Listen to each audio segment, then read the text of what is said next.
V nižních repáších na Levočsku umíralo v době světové krize v bídě a bez lékařské péče mnoho lidí.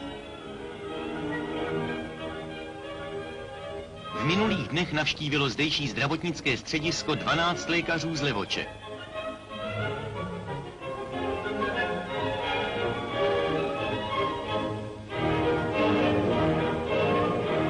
Přijeli důkladně prohlédnout všechno obyvatelstvo. Lékaři věnují velikou pozornost především nejmenším obyvatelům vesnice.